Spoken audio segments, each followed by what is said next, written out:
Hi friends, welcome back to my channel. ఈరోజు మీకు ఈ సీరియల్లో ఏం జరిగిందో తెలుసుకోవాలి అనుకుంటున్నారా? అయితే వెంటనే మనం సీరియల్లోకి వెళ్ళిపోదాం. ఇక కంపెనీ ఎండి పొజిషన్ కోసం అనామిక అలాగే స్వప్న ఇద్దరు కూడా గొడవ పడుతుంటారు. కళ్యాణ్కి ఇవ్వమని అనామిక, ఇక రాహుల్కి ఇవ్వమని స్వప్న ఇద్దరు కూడా ఇంట్లో ఒక పెద్ద రణరంగమే సృష్టిస్తారు. కానీ వీళ్ళందరికీ ఇంకా అపర్ణ అయితే ఏంటి గోల, అసలు మీరు ఏం ఆలోచిస్తున్నారు? కళ్యాణ్ని ఎండిని చేయడానికి నాకేమీ అభ్యంతరం లేదు, కానీ కళ్యాణ్ ఇష్టం అడగాలి కదా అని చెప్పడంతో ఇంతలో ధాన్యలక్ష్మి అయితే, అక్క నువ్వు మంచి నిర్ణయమే తీసుకున్నావు, వాడి ఇష్టంతో పనేముంది, వాడికి నేను అనామిక నచ్చ చెప్తాం అని చెప్పి ధాన్యలక్ష్మి తెగ సంబరపడిపోతుంది. ఇంతలో ఇక అక్కడే ఉన్న స్వప్న అయితే, ఆంటీ మీరు తప్పుడు నిర్ణయం తీసుకుంటున్నారు. మీరు కళ్యాణ్కి ఎండి పొజిషన్ ఇస్తే కళ్యాణ్కి అసలు ఇంట్రెస్టే లేదు. కళ్యాణ్ ఎప్పుడు కూడా కవితలే రాసుకుంటాడు. ఏ మాత్రం కూడా కళ్యాణ్కి అనుభవం లేదు. ఆల్రెడీ రాహుల్ కంపెనీకి వెళ్ళి రావడం బట్టి రాహుల్కి కాస్తైనా అనుభవం ఉంది. ఆ ఎండి పొజిషన్ రాహుల్కి ఇస్తే మంచిది అని చెప్పి ఇక స్వప్న గొడవ పడుతుంది. అలాగే స్వప్నతో పాటు రుద్రాని కూడా స్వప్నని సపోర్ట్ చేస్తుంటే అది చూసిన అనామిక, ఆంటీ ఏం మాట్లాడుతున్నారు మీరు? ఇదంతా ఏంటి? మీరు కూడా అన్నారు కదా కళ్యాణే ఎండి చేస్తే మంచిదని, ఇప్పుడేంటి అని అంటుంటే, చూడు అనామిక, నేను కూడా అలాగే అనుకున్నాను, కానీ కళ్యాణ్కి ఏమాత్రం కూడా అనుభవం లేదు కదా, రాహుల్కైతే మొత్తం అన్నీ తెలుసు అని చెప్పి ఇక రుద్రాని అయితే అనామిక నోరు మూయిస్తుంది. అనామిక అదంతా చూసి కోపంతో రగిలిపోతుంది. ఇంతలో సుభాష్ వచ్చి, ఆపండి ఆపండి గొడవ, కనీసం చేపల మార్కెట్లో కూడా ఇట్లా కొట్టుకోరేమో, ఇంతలాగా కొట్టుకుంటున్నారు. అసలు మీరు మనుషులన్న సంగతి మర్చిపోతున్నారు. ఈ గొడవంతా కంపెనీలో ఎండి పొజిషన్ కోసమే కదా, కానీ కంపెనీలో ఎండి కావాలి అంటే దానికి అర్హులు ఒక్కరే మన ఇంట్లో, ఆ అర్హత కేవలం ఒక్కరికి మాత్రమే ఉంది అని అడగడంతో, ఎవరో మీరే చెప్పండి పెద్ద మావయ్య అని చెప్పి ఇంకా అనామిక అడగడంతో, దానికి సామర్థ్యం ఉన్న వ్యక్తి కావ్య మాత్రమే. రాజ్ తర్వాత ఆ అంతటి సామర్థ్యం ఒక కావ్యకి మాత్రమే ఉంది అని చెప్పడంతో వెంటనే అనామిక, ఏం మాట్లాడుతున్నారు పెద్ద మావయ్య గారు? రాజ్ బావ గారి తర్వాత ఈ ఇంటి వారసుడు కళ్యాణ్ని మానేసి బావగారి భార్య కావ్యక్కకి ఇస్తానంటారేంటి? అసలు కావ్యక్క ఈ ఇంట్లో ఉంటుందో లేదో కూడా తెలీదు. పైగా బావగారు ఒక బిడ్డని తీసుకొచ్చారు. రేపొద్దున్న ఆ బిడ్డ తల్లొచ్చి ఆ బిడ్డ నా బిడ్డ ఈ ఇంటికి కోడల్ని అంటే అప్పుడు కావ్యక్క ఇంటి నుంచి వెళ్ళిపోవాలి కదా అని చెప్పి ఇంకా అనామిక అయితే ఇక కావ్యకి ఆ పొజిషన్ ఇవ్వద్దు అని చాలా గట్టిగా మాట్లాడుతుంది. అంతవరకు రాహుల్ కోసం ఫైట్ చేసిన స్వప్న కావ్యని అంత మాట అనేసరికి, ఎవరితో వచ్చి ఈ ఇంటి కోడలి స్థానం అడిగితే నా చెల్లెలు ఎందుకు ఇవ్వాలి? ఏం మాట్లాడుతున్నావు? కొంచెమైనా బుద్ధుందా నువ్వు మాట్లాడే మాటలకి? అయినా రాజ్మా కావ్యని అందరి సమక్షంలో అగ్నిసాక్షిగా దాని మెడలో తాళి కట్టాడు. వాళ్ళిద్దరికీ పడ్డ ఆ బ్రహ్మముడిని ఎవ్వరూ విడతీయలేరు. రాజు ఒక బిడ్డని తీసుకొచ్చి, బిడ్డ అంటే ఇంట్లో ఎవ్వరూ మాట్లాడలేదు కదా అని ఒక అమ్మాయి వచ్చి ఈ ఇంటికి ఆ బిడ్డకి తల్లిని కోడల్ని అంటే ఊరుకుంటూ ఎవ్వరు ఊరుకోరు అని చెప్పి ఇక స్వప్న అయితే గట్టిగా అరుస్తుంది స్వప్న మాటలకి. అలాగే రాహుల్ రుద్రని షాక్ అయిపోయి ఒకరి మొహాలు ఒకరు చూసుకుంటారు. అంటే స్వప్నకి కావ్య ఎండి అవ్వడం పూర్తిగా ఇష్టం కాబట్టి ఇక ఇక్కడ చూస్తే అపర్ణదేవి అయితే, ఏవండి కావ్య ఆడది తను అని అంటుంటే ఇక సుభాష్ అయితే, అపర్ణ కావ్య టాలెంట్ ఏంటో నాకు తెలుసు. తను మన కంపెనీకి వచ్చిన తర్వాత తను వేసిన డిజైన్స్ వల్ల మన కంపెనీ ఎన్ని కోట్లు టర్న్ ఓవర్ అయిందో నీకు తెలుసు కదా. మరి మళ్ళీ నువ్వు ఆడ మగ అంటూ తేడా చేసి మాట్లాడతావేంటి? కావ్యకి లీడర్ పొజిషన్ ఉంది. తను ఎలాంటిదైనా సరే ఎదుర్కొని నిలబడే ఓర్పు సహనం ఉన్న ఆడపిల్ల. తనే ఇందుకు సమర్థురాలు అని చెప్పి ఇక సుభాష్ చెప్పడంతో సుభాష్ మాటలకి ఇందిరాదేవి అలాగే ఇంకా సీతారామయ్య కూడా చాలా సంతోషిస్తారు. సుభాష్, నువ్వు చాలా మంచి నిర్ణయం తీసుకున్నావు అని చెప్పి ఇక సీతారామయ్య సుభాష్కి చెప్పి అక్కడి నుంచి వెళ్ళిపోతారు. అమ్మ కావ్య, ఈ రోజు నుంచి కంపెనీని నువ్వే జాగ్రత్తగా చూసుకోవాలి. రాజ్ ఎంతలా కంపెనీ కోసం కృషి చేశాడో నువ్వు అంతకు మించి అని అంటుంటే, మావయ్య గారు నాకు ఇంత పెద్ద బాధ్యతని అప్పచెప్పారు. దానికి నేను కరెక్టో కాదో కూడా ఆలోచించకుండా నిర్ణయం తీసేసుకున్నారు అని అంటుంటే, ఇక అపర్ణ అయితే ఇంకేంటి ఆలోచిస్తున్నావు? నువ్వు అన్నింటికీ ఎదుర్కొని నిలబడే ఓర్పు సహనం నీలో ఉందని మళ్ళీ నీకు భుజం తట్టి చెప్పాలా? మావయ్య గారు నిర్ణయం తీసుకున్నారు. ఇక ఆ బాధ్యతల్ని రేపటి నుంచి నువ్వు మొదలు పెట్టాలి అని చెప్పి అపర్ణ కూడా ఇక వాళ్ళందరి నోర్లు మూయించి కావ్యకి కంగ్రెస్ చెప్పి అక్కడి నుంచి వెళ్ళిపోతుంది. ఇక ఇంతలో ఇందిరాదేవి దగ్గరికి కావ్య అయితే వెళ్తుంది. అమ్మమ్మగారు అని అనడంతో, ఏంటమ్మా కావ్య ఇలా వచ్చావు అని అంటుంటే, ఏంటమ్మమ్మగారు ఇంట్లో జరుగుతున్న ఈ గందరగోళమేంటో నాకు అస్సలు అర్థం కావట్లేదు. ఆయనేమో బిడ్డని తీసుకొచ్చి తల్లి లేని ఆ బిడ్డని తండ్రి అని చెప్పుకుంటున్నారు. మీరేమో ఆయన్ని ఎండి స్థానం నుంచి దించేసి నన్ను ఆ స్థానంలో కూర్చోపెట్టి అందలం ఎక్కించారు. ఇప్పుడు నేను ఎదర చూస్తే నొయ్యి, వెనక చూస్తే గొయ్యి అన్నట్టుగా ఉంది నా పరిస్థితి. ఇప్పుడు నేను ఏం చేయాలి అమ్మమ్మగారు అని అంటుంటే, చూడు కావ్య, రాజ్ తర్వాత రాజ్ స్థానంలో నిన్ను కూర్చోపెట్టాడు సుభాష్ అంటే నీకు ఇంకా అర్థం కావట్లేదా? నువ్వు వాడి భార్యగా, వాడి తర్వాత వాడు చూసుకోవాల్సిన ప్రతిదీ కూడా నువ్వే చూసుకోవాలి. అవును అమ్మమ్మగారు, నేనే చూసుకుంటాను. కానీ ఇప్పుడు అది కాదు కదా విషయం. ఆయన స్థానంలో నేను వెళ్తే ఆఫీస్లో అందరూ కూడా తలా ఒక మాట చెప్పుకుంటారు. పైగా ఇప్పుడు ఆయన ఒక బిడ్డని కూడా ఆయనతో పాటు తీసుకొస్తున్నారు. ఆ బిడ్డకి తల్లి ఎవరో నానా రకాలుగా చెప్పుకుంటున్నారు అని అంటుంటే, అమ్మ కావ్య, ముందు నేను చెప్పేది విను. నువ్వు వాడు తెచ్చిన బిడ్డ కోసం ఆలోచిస్తున్నావు, కానీ నేను ఆ తరువాత జరిగే పరిణామాల కోసం ఆలోచించాను. అందుకే సుభాష్ తీసుకున్న నిర్ణయానికి నేను అదే కరెక్ట్ అని చెప్పాను అని చెప్పడంతో ఇక కావ్య అయితే, అమ్మమ్మగారు తప్పో ఒప్పో నేను ఒకటి చేయాలి అనుకుంటున్నాను అని చెప్పడంతో, ఏంటమ్మా అది? ఏం చేయాలనుకుంటున్నావు? రాజేమన్నా నిజం చెప్పాడా అని అడగడంతో, లేదు అమ్మగారు, ఆయన నిజం చెప్పలేరు కూడా. ఆయన నిజం ఎందుకు చెప్పటం లేదు నాకు అర్థం కావట్లేదు. ఆయన నోటి నుంచి నిజం రాబట్టాలి అన్నా, ఆ బిడ్డకి తల్లి ఎవరో అందరికీ తెలియాలన్నా తప్పైనా ఈ పని చేయవలసి వస్తుంది అని అంటుంటే, ఏంటొదినా తప్పైన పని చేయాలంటున్నావు? ఏం చేస్తున్నావు వదినా? ఏమైంది అని కళ్యాణ్ ఇక కావ్యని అడుగుతూ ఉంటాడు. ఇంతలో ఇందిరాదేవి అయితే, అదిగో నీ పక్కన ఉన్న మీ లక్ష్మణుడు కూడా వచ్చేశాడు. ఇంక నీకు ఏ భయం లేదు. తప్పని ఎందుకు అనుకుంటున్నావు? నీ జీవితం కోసం నువ్వు పోరాడుతున్నావు. నీ జీవితం కోసం పోరాడినా ఏది కూడా తప్పు కాదు. నీకు తోడుగా కళ్యాణ్ కూడా ఉంటాడు అని అంటుంటే, ఆ మాటలకి కావ్య, వద్దు బా అమ్మమ్మగారు, కవిగారు, ఇందులో వద్దులే, మళ్ళీ అనామికకి తెలిస్తే చాలా పెద్ద గొడవ చేస్తుంది అని చెప్పి ఇక కావ్య అయితే కళ్యాణ్ని వద్దంటుంది. వదిన, మీ తర్వాతే నాకు ఎవరైనా సరే. అనామిక ఎందుకు గొడవ చేస్తుంది? మీ జీవితాన్ని, మీ కాపురాన్ని నిలబెట్టడానికి ఈ కళ్యాణ్ ఏదైనా చేస్తాడు. కావాలంటే నా ప్రాణాలైనా ఇస్తాను అని చెప్పి ఇక కళ్యాణ్ అయితే కావ్య మీద అలాగే వాళ్ళ అన్న మీద ఉన్న ప్రేమని కావ్యకి అర్థమయ్యేలా చెప్తాడు. ఇంకా కావ్య తాను అనుకున్న ప్లాన్ అయితే అక్కడ అందరి ముందు బయట పెడుతుంది. ఇక కావ్య చెప్పినది ఒక్కసారిగా విని ఇందిరాదేవి షాక్ అయిపోతుంది. ఏంటమ్మా ఇదంతా నిజంగా నువ్వు చెయ్యాలనుకుంటున్నావా అని అనడంతో, తప్పదమ్మమ్మగారు, చెయ్యాలి.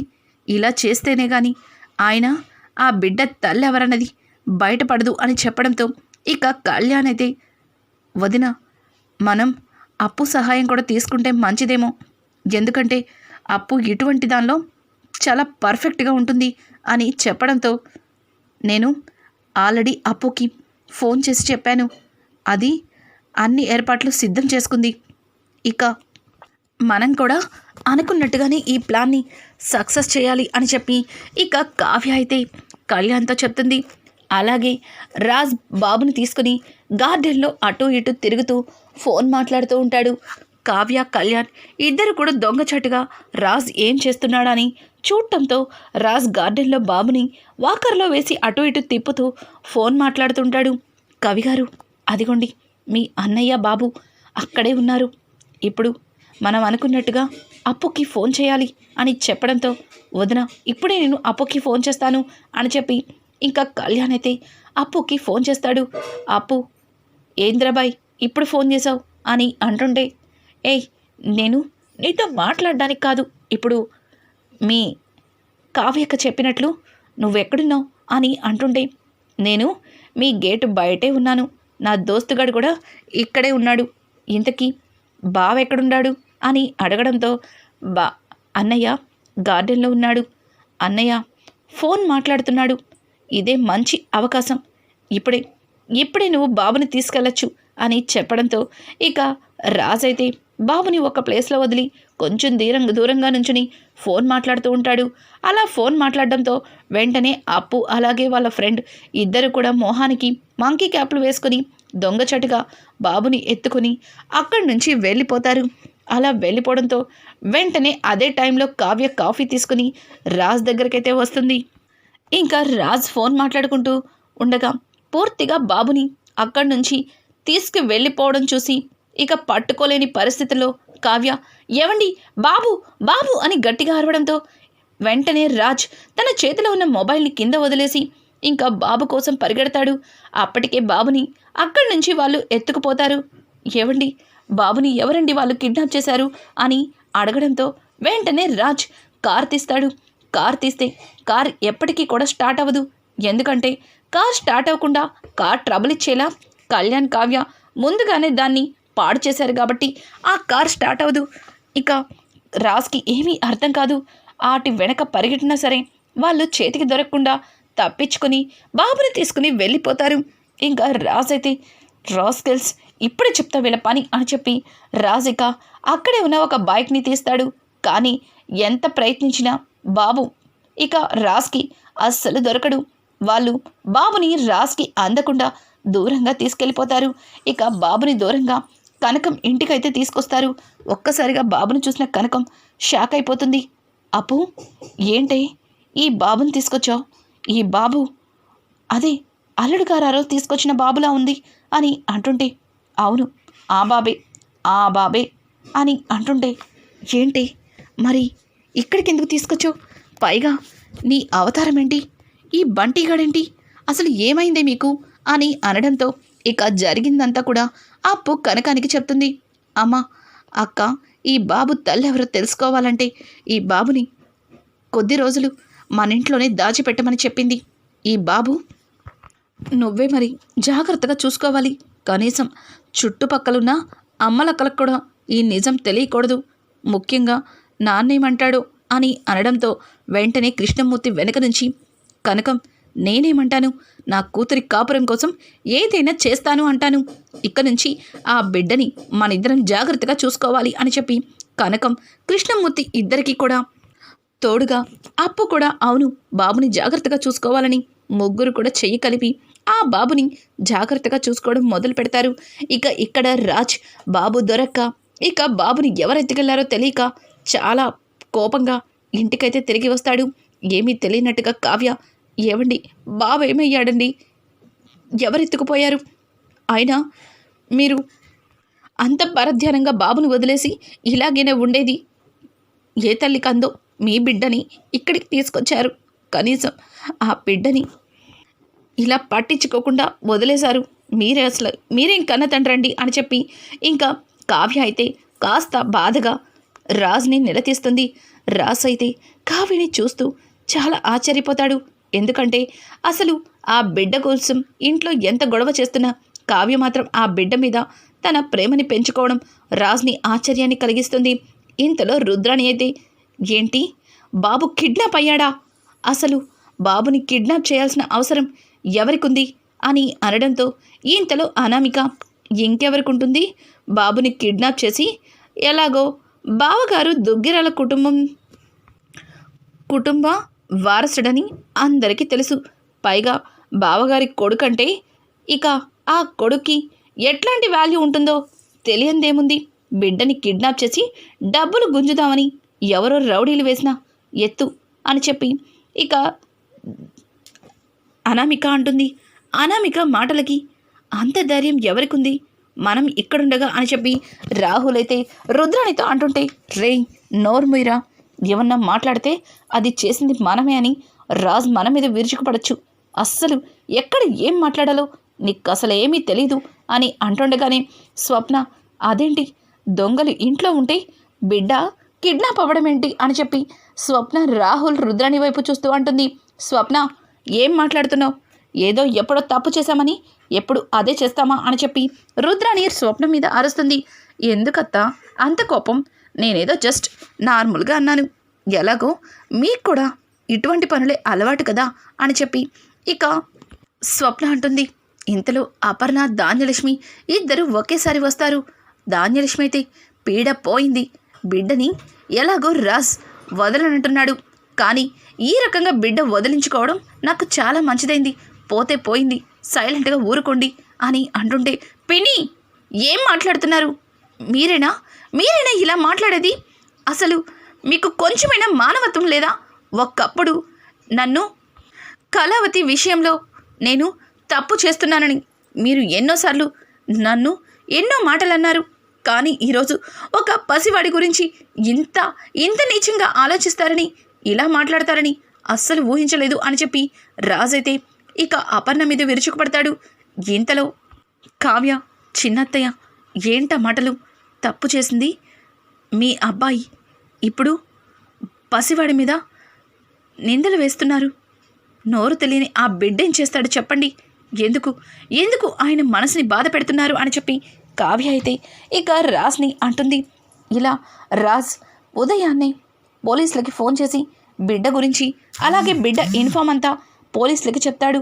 కానీ ఇంట్లో వాళ్ళే ఆ బాబుని కిడ్నాప్ చేశారన్న సంగతి రాజ్కి ఏమాత్రం కూడా తెలీదు. ఇంకా పోలీసులు కూడా, సార్ మేము కూడా ఎంక్వైరీ మొదలుపెట్టాం సార్ అని చెప్పి ఇంకా పోలీసులు కూడా రాజ్తో మాట్లాడతారు. ఇలా 2 రోజులు గడిచినా సరే బిడ్డ ఆచూకీ తెలీదు. రాజ్ చాలా కంగారుగా ఉంటాడు. ఇక రాజ్ని చూసిన కావ్య, కళ్యాణ్ తప్పు చేస్తున్నామేమో, బిడ్డ గురించి ఆయనతో నిజం చెప్పేద్దామా అని చెప్పి ఇంకా కావ్య అంటుంటే, వదిన ఇక్కడ దాకా వచ్చి ఇప్పుడు నిజం చెప్తానంటావేంటి? ఆకు వదిన, ఇప్పుడైనా అన్నయ్య ఆ బిడ్డకి తల్లెవరన్నా నిజాన్ని బయట పెడతాడేమో అని అంటుంటే, బిడ్డకి తల్లెవరో కాదు, ఆ తల్లే ఈ ఇంటికి వచ్చి రాజ్ని నిలదీస్తుంది. అప్పుడు ఎవరన్నది అంతా తెలుస్తుంది అని చెప్పి ఇక ఇందిరాదేవి కూడా కావ్యతో అంటుంది. ఏమో అమ్మమ్మగారు, నాకెందుకో భయంగా ఉంది, ఆయనని చూస్తుంటే నాకు కంగారుగా ఉంది అని చెప్పి ఇంకా కావ్య అయితే ఇందిరాదేవి అలాగే కళ్యాణ్తో అంటుంది. అనుకున్నట్టుగానే ఇంకా బిడ్డకి తల్లి ఇంట్లో అడుగు పెడుతుంది. ఇంకా రాజ్ అని గట్టిగా అరుస్తుంది. రాజ్ రాగానే ఒక్కసారిగా రాజ్ చొక్కా పట్టుకొని, ఎక్కడ నా బిడ్డ? నా బిడ్డని ఈ ఇంటికి వారసుని చేస్తాను, నన్ను చావకుండా కాపాడి ఈ బిడ్డని ఇక్కడికి తీసుకొచ్చి ఏం సాధిద్దామని బావా, ఎందుకు ఇలా చేసావు? అసలు నా బిడ్డ ఎక్కడ?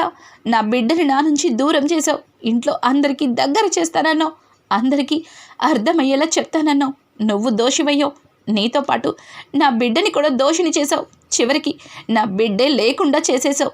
ఎక్కడ నా బిడ్డ అని చెప్పి రేఖ రాజ్ చొక్కా పట్టుకుని నిలదీస్తుంటే ఒక్కసారిగా కుటుంబం మొత్తం రేఖని చూసి షాక్ అయిపోతుంది. రేఖ, నువ్వేంటి ఇక్కడ? నువ్వు అబ్రాడ్లో కదా ఉన్నది అని చెప్పి రుద్రాని అడుగుతూ ఉంటే ఇక పక్కనే ఉన్న అనామిక రేఖని చూసి, ఎవరి అమ్మాయి రేఖ అంటున్నారు? పైగా రుద్రాని ఆంటీ ఎందుకు ఇంత రియాక్ట్ అవుతుంది? అత్తయ్య, తనెవరు అని చెప్పి ధాన్యలక్ష్మి అడగడంతో తను రుద్రాని కూతురు అని చెప్పడంతో, ఏంటి రుద్రాని ఆంటీ కూతురా అని ఇక అనామిక ఆశ్చర్యపోతుంది. రేఖ అయితే ఇక రాజ్ని పట్టుకొని బిడ్డ గురించి అడుగుతుంది. ఇంతలో కావ్య అక్కడికొచ్చి, ఆగు ఆగు రేఖ, ఆయన్నెందుకు అందరి మధ్యలో చొక్కా పట్టుకుని నిలదీస్తున్నావు? అసలు బిడ్డ గురించి నీకెందుకు? ఆయన బిడ్డని నువ్వెందుకు అడుగుతున్నావు అని అంటుంటే, ఆయన బిడ్డ ఏంటి? అసలు ఆ బిడ్డ నా బిడ్డ, నేను చేసిన పాపానికి పుట్టిన బిడ్డ. ఆ బిడ్డని నన్ను వదిలించుకోవాలని ఒక మూర్ఖుడు చూశాడు. కానీ మా ఇద్దరిని ప్రాణాపాయ స్థితి నుంచి కాపాడి బిడ్డని నన్ను ఈ ఇంటికి దగ్గర చేస్తాను, నీకు జరిగిన అన్యాయం గురించి పోరాడతాను అని చెప్పి నా బిడ్డని తీసుకొచ్చిన రాజ్ ఈరోజు ఆ బిడ్డే నాకు లేకుండా చేశాడు. ఎక్కడ రాజ్? ఎక్కడ నా బిడ్డ బావా? చెప్పు. నా బిడ్డ లేకపోతే నేను బ్రతకలేను. నా నుంచి నా బాబుని దూరం చేశావు, చెప్పు బావా అని చెప్పి ఇంకా రేఖ అయితే రాజ్ని గట్టిగా నిలదీస్తుంది. రాజ్కి నోటి నుంచి మాట రాదు. ఇక అపర్ణ అయితే, ఓ ఇదా జరిగింది, నా కొడుకుని ఎంత లేసి మాటలన్నారు రే, ఏంట్రా ఇదంతా? రేఖని కాపాడడం కోసం నీ జీవితాన్ని పలంగా పెడతావా? అసలు నీ పరువు ప్రతిష్ట అంత దిగజారేలా ఎందుకులా చేసుకున్నావు?